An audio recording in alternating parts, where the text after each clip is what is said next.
Hello and welcome back to another episode of the Red Tinted Glasses podcast. Still no goals, 6 changes to the Dons team, but we remain without a win and rooted to the bottom of the table. There's changes to the podcast lineup as well.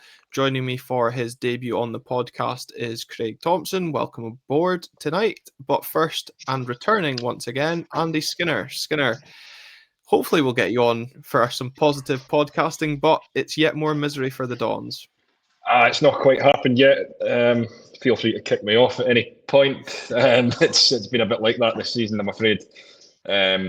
I apologise if I'm maybe a little bit undercooked as regards to this one because I didn't really dwell on it very much. I just went straight onto the Ryder Cup, which was a nice little kind of remedy for us this weekend. But unfortunately, that was a one-off, and we won't be able to do that in future weeks. But no. Back to the drawing board we are on Monday again. Yeah, plenty to digest from the weekend. I was very much in your camp as well, jumping straight onto the Ryder Cup bandwagon once I heard what Jimmy Thelin had to say as well. Craig, as I said, making your debut on the podcast, long-time listener and watcher as well, sometimes on the YouTube channel. So welcome to the show. What was your thoughts come full-time on Saturday? Firstly, sorry for any facial expressions. I've been here half an hour in peace, and then my wife decided to walk in just as you went live. So that's what I was trying to tell her to leave. I was at the game live, and I actually thought we played okay. I thought, sometimes it's a manager's fault, sometimes it's the players, and I think this is definitely one where Jimmy Thelin can't comprehend the amount of chances we missed. So I know it's a low bar compared to recently, but I thought it was the best performance outside the European games probably in a while. Yeah, and Skinner, that's probably how I felt as well. I know both of us, as you say, were watching on TV, and Craig was there in attendance. But I actually did think it was a better performance. I think, Craig, you're absolutely right to highlight that it is a very low bar in comparison. And on the other hand, know why people will still be disappointed that those elements of the fan base are viewing it as a good performance, because ultimately good performance hasn't brought any points. I mean, it should have brought at least one until, so we'll come on to the ending of the game as well. But I thought certainly in the opening 15 minutes, Skinner, that it was the most we've looked like scoring domestically this season outside of the Green at Morton game.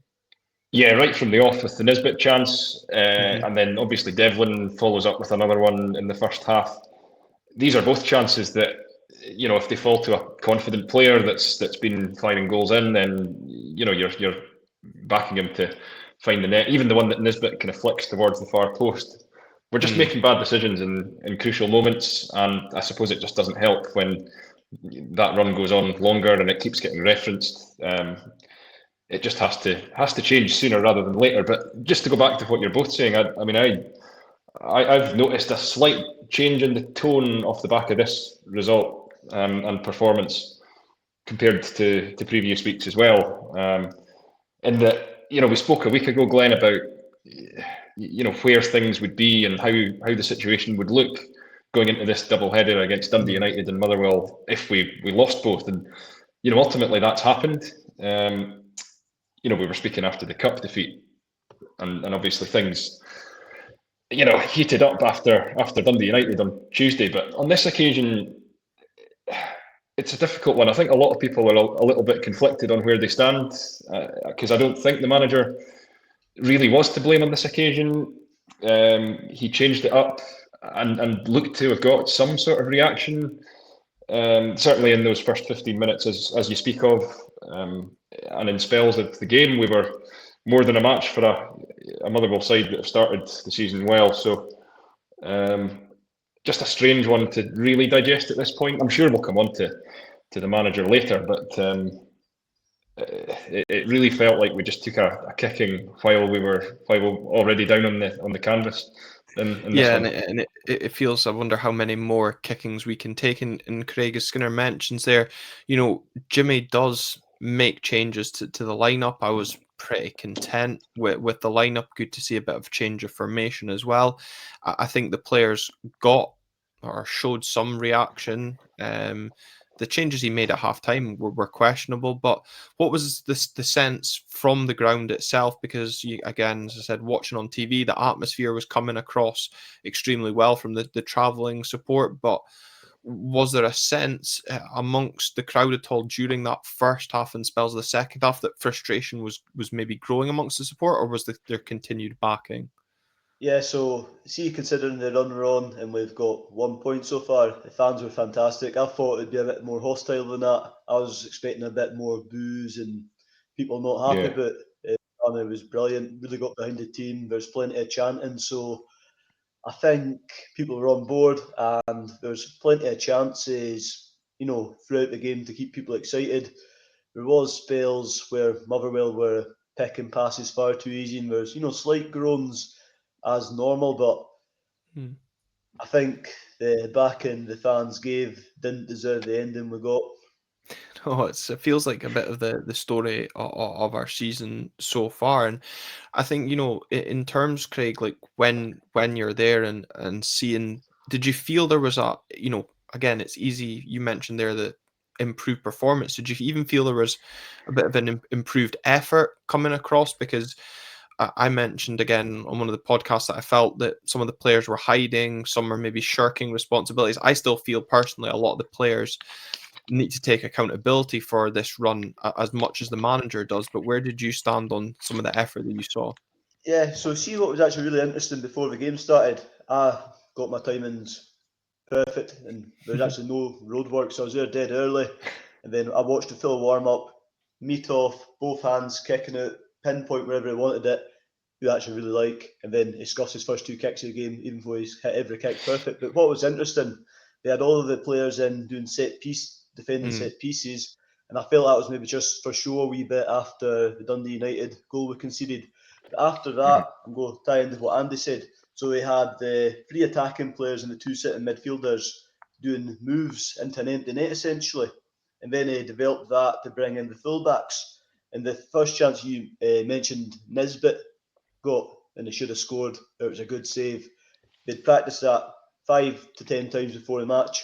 So what I actually seen was, it looked like we'd been, sometimes you watch Aberdeen this season, you think, have they practiced anything? Whereas in the warm-up, there's a couple of moves they're trying, and they've done it 4 or 5 times in the match.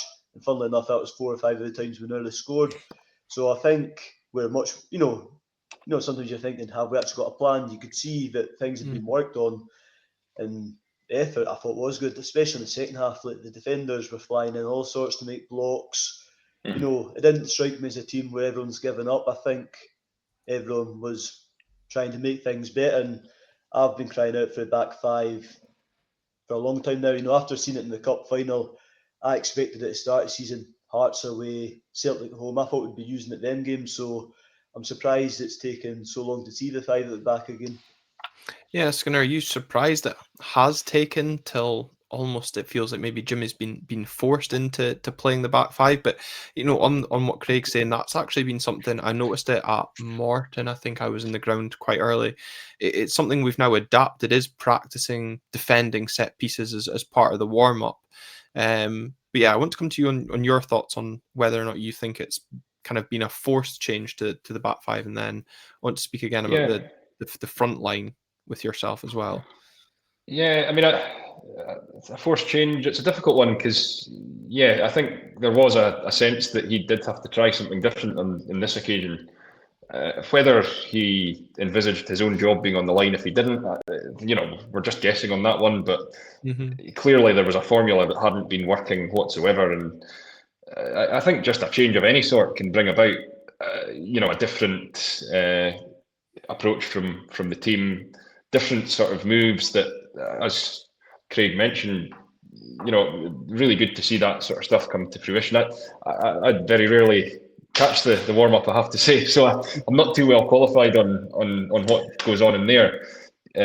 But if there is stuff that's coming to fruition from that, and that's maybe a continuation from training through the week, then that's encouraging. Because I think there was a bit of fluency in a lot of the attacking play, even though, I go back to what I said previously about the decision making in the final third. What led to those moments where we were in good areas, I thought was actually quite slick, and more so than we actually saw from Motherwell, in my opinion, on the day. I felt quite comfortable, to be honest, as the game reached the latter stages. That I thought the worst we were going to come away with was a 0-0, which was obviously going to be frustrating. But yeah, I mean, obviously in hindsight, we'd have taken that now. I think, yeah, it would have been a frustrating point given the chances that we had wasted, but equally, it would have been another point in the right direction. It Yeah. very much felt like one of those games. If you're not going to win it, don't lose it. And as Finlay put in our group chat, it felt like it was a game that almost had 0-0 written all over it, yet we somehow lost 2-0. And I think, again, kind of a bit of summarising how our season's gone. But again, I wanted to stick with you on the front line, Skinner, because again, one of the first times you came on the podcast this season, you mentioned the front three, front four, and the partnerships and clicking. I thought Carlson and Nisbet showed signs of good link-up play at times, but the oddity for me at the weekend is Adil Oshish. Playing out on the wing in the first half, maybe out of position slightly, so I'll give him that. But a player that hasn't really set the header on fire during his time at Aberdeen so far. What were your thoughts on his performance? Yeah, I mean, I mentioned last week, I've not been impressed with him at all to this point. I think, it's clear there is a player there. I'm just not sure about his work ethic and perhaps his attitude to the cause when times are tough. I'm not sure if he's the sort that you'd look to kind of dig you out the trenches and sort of run. Sometimes it can just come down to, running a bit harder than the opposition when you're in a bit of trouble. And again, on Saturday, there was a situation in the second half, I think, wasn't there, when he actually had a really good opening, and he just wasn't really incisive enough in that position. For a Flair player, I do expect a better kind of end product. We saw one with Keskinen later on in the game as well, which was equally frustrating. But it's moments like that when you've got these players that I won't mention like the price tag as such. That shouldn't be an issue. But when there is an expectation on them to deliver goals and assists, which is ultimately what their job is, I think we're not really getting enough of a return from some of the guys that have had a good run at it to this point. And that's why the Carlson and Nisbet combination you mentioned is quite encouraging, because I think in those two you've got guys that look like they're still to sort of reach their level. They came in late, in the window. We all know about Nisbet, obviously, but Carlson, although he's not actually come up with anything, that's been fruitful for us yet in terms of goals or assists, he's certainly given off, a good indications that he's going to be in good positions for us. So, yeah. Yeah. Sorry, on you go, Skinner. No. I was rambling there. I was going to say, Craig, because on Tuesday, when we were reviewing, Wednesday on the podcast, when we were reviewing the Dundee United game, both obviously Callum and Phil were in attendance and maybe had conflicting views on Stuart Armstrong. And again, as someone watching on TV, it felt that Stuart Armstrong's performance was kind of maybe the standout from an Aberdeen point of view. Do you feel some of the criticism maybe aimed towards a deal from the weekend is a bit over the top, or again, over the course of his time at Aberdeen, it maybe feels a bit justified? So, see, first few games, I really liked him. See, like, around about the time, start of season, I'd have been saying, oh, he's going to be player of the year. I thought he was really good, but he has fallen off the last few weeks. And what he took on Saturday was what I call the Jensen and Nielsen role. For me, we always try to build play down the right hand. I've messaged you about this a few times. We always try to build play down the right hand side, and every time the move breaks down, either Jensen trying an inside pass or Nielsen trying to pass out the way. Whereas this time it got to Sheesh, and it's him that was mucking up the pass every time. So it feels like every week there's one player who can play a simple pass to get us actually into a scoring position, and he took on that role this week. So it wasn't a good game from him, but I would love to see Stuart Armstrong playing that role. See, if we stick with that formation, I think, because it wasn't with wingers as such, because the full-backs were bombing on all the time. It was almost like attacking midfielders essentially had a wee bit of a free role. So I thought Stuart Armstrong, along with Mitov, was the only two standout players on Tuesday. I thought he was really good, and I think that role would suit him perfect. So probably like what you're saying, because people were probably disappointed not to see Armstrong, they're probably even worse when Ashish plays poorly. Yeah, and I was going to ask you as well, Craig, how much of a miss do you think Stuart Armstrong was at the weekend? Missed out due to a slight hamstring problem. Probably not surprising given the lack of game time, but do you think he was quite a big miss to that midfield and team in general based on what we saw from Tuesday night? I think in any game, like see when somebody's man of the match for your team as such the game before, you always want to see them play. And I've been looking at the pictures on X, and he'd been training on Friday, so it's one of them when you get in the ground and you see he's not playing, you're a bit baffled, wondering why. But that's actually the first explanation I've heard. I assumed because he's not played much minutes and he's played quite a lot since he came, he was just getting rested. And on that note, when we're mentioning Carlson, I feel he's maybe a bit in this category of he's went from last year playing pretty much no minutes, well, not regular minutes, not often, and we've just flung him in every minute. So I thought he actually looked a bit tired on Saturday. I felt like he needed a rest, but it's almost like, he's just went in 100 miles per hour and he's not used to it. But I think he will get better. You've got to have high hopes for him, surely, with what we know about him. Yeah, I think that's fair as well. I think I would agree. Yeah, he does not drop out of games, but yeah, probably not helped, as you say, by the lack of minutes in Italy last year. I think for me, the biggest surprise was Adil getting the full 90. But again, heavy pitch, weather wasn't great. That could potentially have a factor on the legs for the likes of Carlson as well. Just want to get your thoughts as well, again, from someone that was at the game, on the defensive performance of Christers Tobers, obviously returning to the Don side and then, coming off with a knock. Or he carried on for a little bit, but were you impressed seeing him back in the team, Craig? I was a bit of chip in there, so I'm glad you asked me about Tobers. I thought he looked really good. And it's tough because he's never seemed to stay fit. So I think we've not seen the best from him. I think there was one game in particular, it was against Rangers, he came on and he had a really poor game. And I think people sort of turned on him a bit after that. But, he's a captain of his country. We've paid a good fee. I'd just like to see him get fit. And I know he did take a bit of a knock, but I would presume that he was only planned to play 60 minutes. Because I actually had him on my bet builder to get a booking, because my theory was he'd play quite well, then he'd start to tire as he is in previous games, and then take somebody out and get a wee card. So that was actually spot on, to be fair.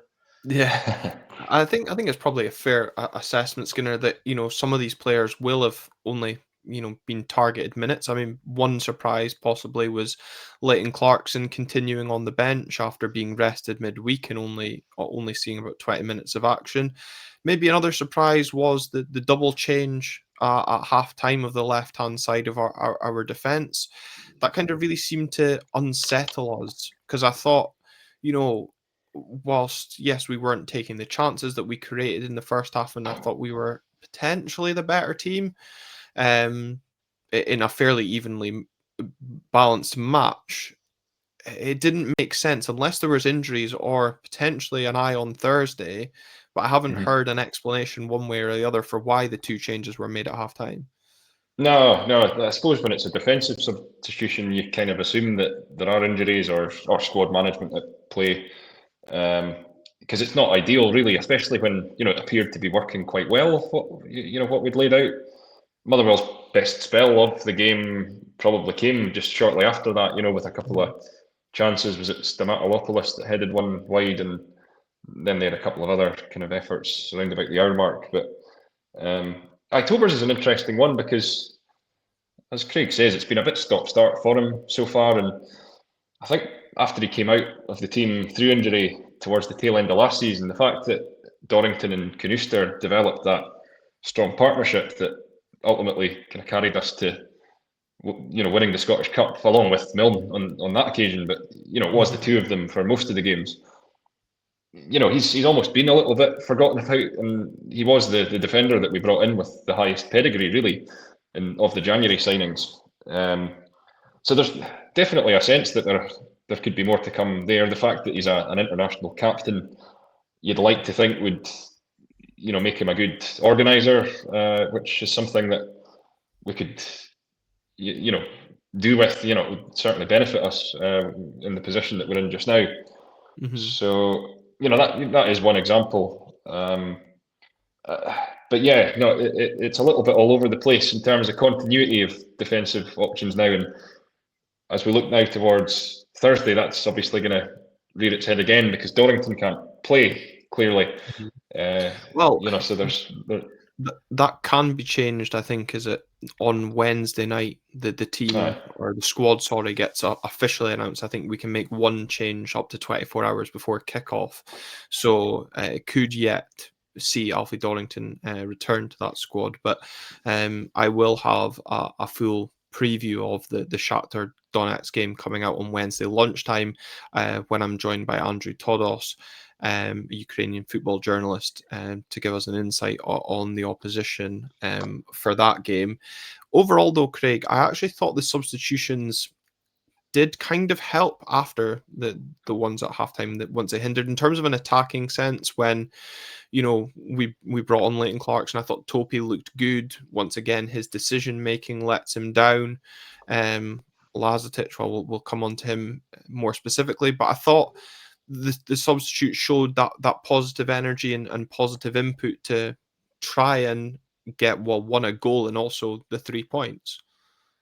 I'd have probably preferred to see Clarkson on a bit sooner because I thought he was getting the ball out wide much quicker and would sort of slowed things down a wee bit, and he was up in the pace again. So I'd have probably liked to have seen him a bit sooner because Palaversa as well, I thought he grew into the game. It was almost as if as the game went on, he got better and better.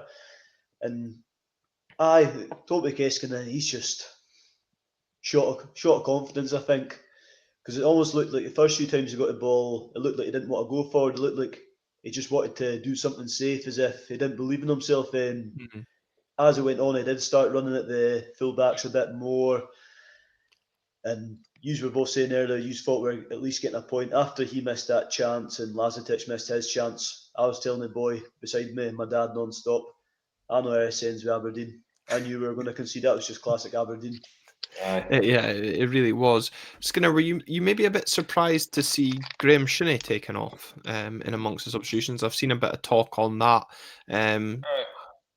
I don't really know how I feel one way or another on it, but just interested to hear if you were surprised to see the captain substituted again. I'm not sure I'm really that surprised by subs at this moment in time. I mean, I think we've seen a little bit of everything, and it maybe goes back to that sort of theory that Jimmy was just trying anything really. Yeah, I'm not sure he, was a particularly influential player in terms of what we were trying to do in the game. It wasn't his most standout performance, but maybe it's just the stage he's at, because clearly he missed out on the Dundee United game as well, so you'd have thought he might have been fresh, but clearly he was brought off early against Motherwell as well. So yeah, I'm not really sure how I would read into that one. Either way, I mean, I was glad to see Clarkson come onto the field at that point. Yeah, I think Craig's right to highlight the energy that Leighton brought, and I definitely agree that he put the ball out wide a lot quicker than was going. But again, interested to hear your thoughts on Topi Keskinen. I think Craig's spot on in the summary there. A player short of confidence, which is quite ironic because he likes to take on a shot. They're just terrible most of the time. Yeah. Well, as I said earlier on, the move, he kind of did the hard bit when he showed a great turn of pace to get past the Motherwell fullback, and he obviously went for the near post where he had options in the middle, but a good effort there could have got us the winner. To be fair, it was good to see him in the right position at least, because I feel he's another one that quite often gets into what looks like a promising position and then it just breaks down in the same way as we were talking about with Ashish earlier on.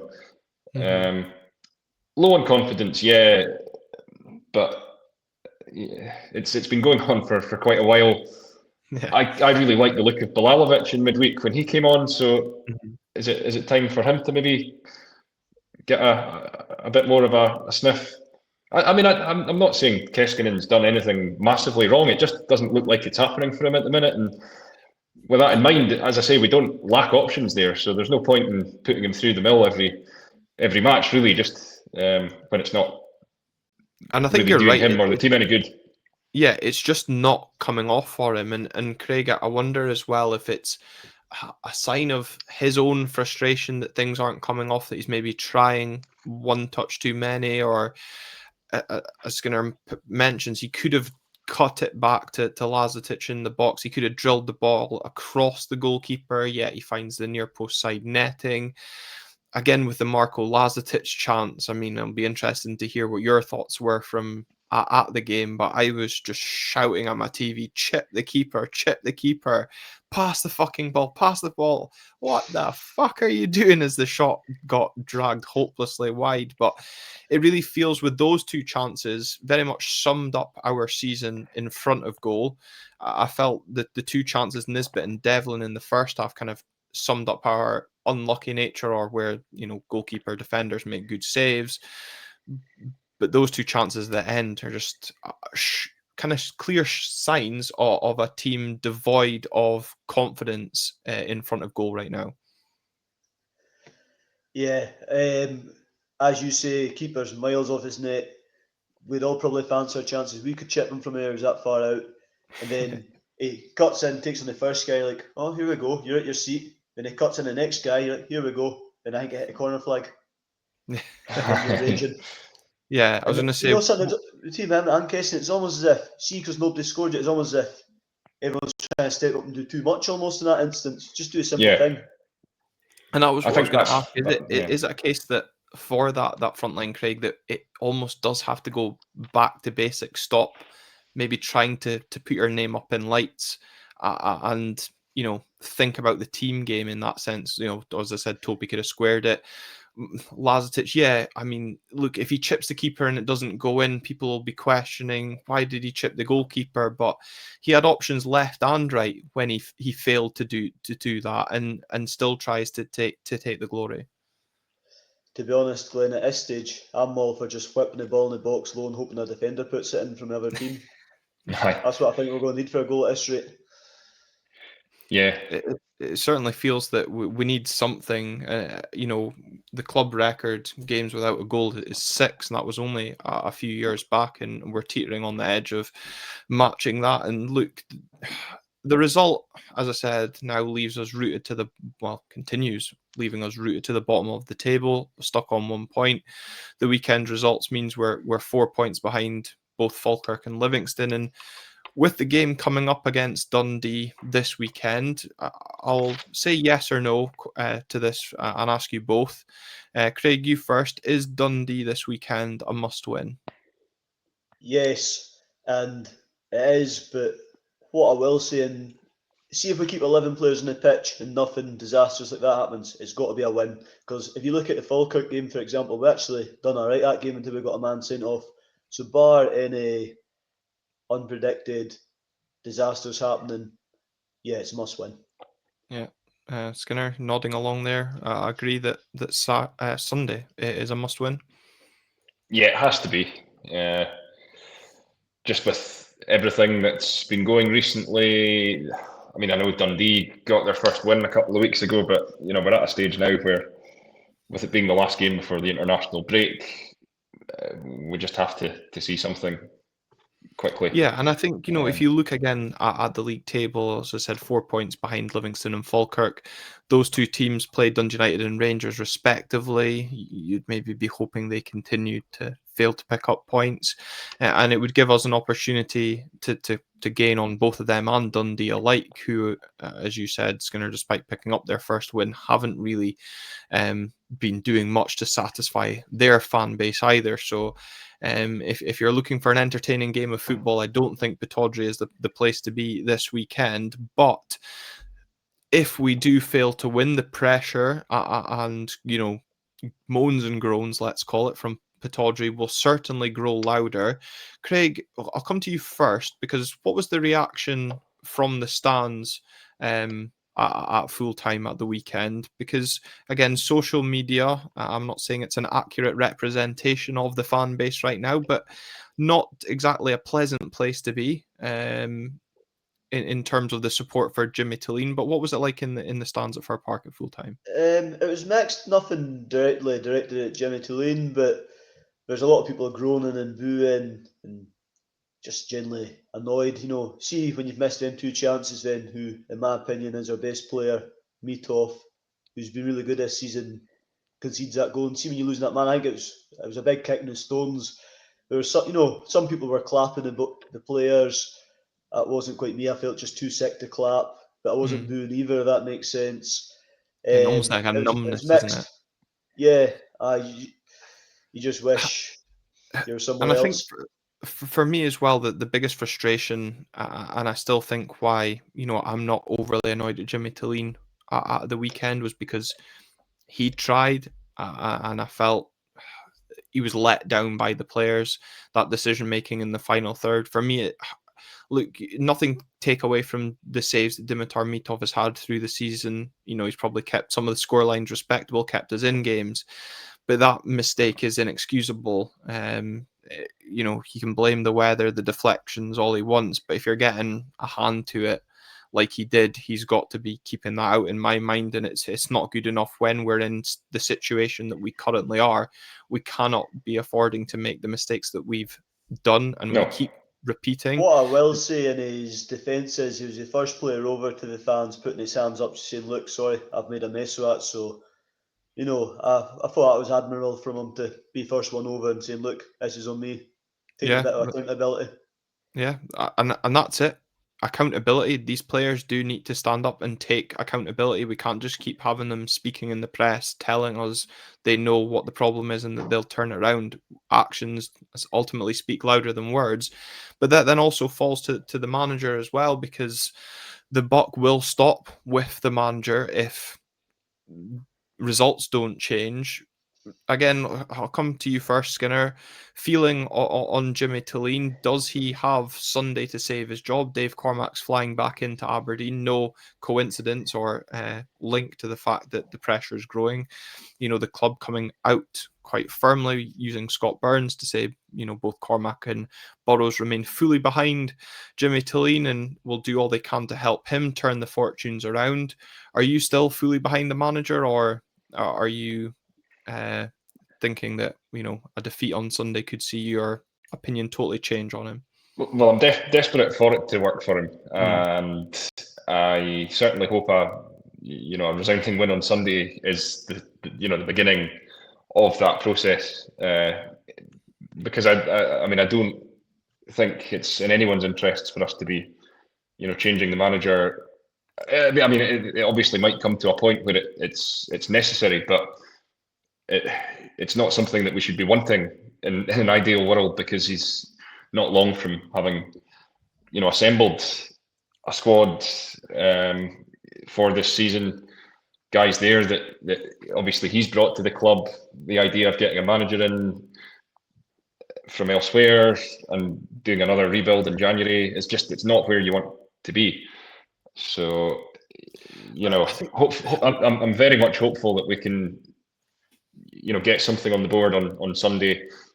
Pretty much, in my mind, does need to be a win, but I suppose it's about the manner of the defeat as well, if that's what happens. I think we saw that on Saturday, because I think, as I mentioned at the very start, there was a little bit of a shift in tone from what we saw after Tannadice, just because you did see a team that didn't look like they'd thrown in the towel for the manager that they were playing for. They looked like they were giving everything for him and adapting to the change that he imposed on the side. So yeah, I'm very much hopeful. Obviously Thursday night comes before that against Shakhtar. It's a change of focus. It could go either way, really. I mean, it's one of those that looks like a distraction in one hand, but it could actually be the best thing we need, just that change of focus where you come away from all the struggles in the league and have a little bit of I don't like to use the word or the phrase free hit, but you get the opportunity to, have a go at a reputable side, and if you can come away from that with a good performance behind you, then it might just be the catalyst to ignite the league season on Sunday. Yeah, and I do wonder if it is a bit of a distraction or a welcome distraction, actually, because it does allow a change of focus, as you said. But equally, how would a heavy defeat to a likely very impressive Shakhtar squad um, hinder the mood or feeling in the camp of the players and also the fan base heading into what really does feel like a crucial game against Dundee on Sunday? And we will have a preview of that game coming up on Friday, as we also reflect on Thursday night's events at Pittodrie as well. Quickly from you, Craig, as well then, where do you stand on the manager? So, as I said earlier, I've been desperate for him to change formations. I thought it was his stubbornness with players and formation that was costing them. The players I wanted dropped were dropped on Saturday. The formation was changed. So, see if that's still the case on Saturday or Sunday, sorry, when it comes round. I'll be a lot more lenient than whether if we're back to the usual suspects who have not been performing playing and we're back to the usual formation and it doesn't work. I'll see how, it'll almost feel like it was just a one-off just to try something different, whereas I actually thought that 5 at the back or 3-4-3, whatever you'd call it, I thought I had potential. I would like to see it explored more. So I'd be a lot more patient if he's tried that formation than if he's not. But what I will say is, I think Cormac has no intention of getting rid of him regardless. I think Cormac is full in on the 3-year plan until it's absolute rock bottom. And 6 games into the season, I don't think that's it for Cormac. Yeah. I think you're right. I don't think Cormac will act yet. I think though Sunday will tell us a lot, and fan pressure will certainly grow if we don't win. I'm in agreement with both of you, that I'm fully wanting Jimmy to turn this round. And obviously the question is whether he can, whether the players have the mentality and belief to support their manager in doing that as well. I think also needs said. But I also still maintain that, Skinner, as you're touching on, do we want another rebuild in January? If we start getting cut adrift, we've seen it before with teams changing their manager at that time, it becomes an even bigger mess. And again, right now, as we touched on in the last podcast, we don't currently have a director of football. So until that position is sorted, I think, then changing the manager creates a bigger off-field mess for on it as well. I just, for the love of God, hope that, after, again, I'm not really going to count Shakhtar too much, but after that Dundee game, there is something a little bit more positive on the field to talk about. People were probably saying we've gone easy on Jimmy Thelin. To be honest, I'm fed up.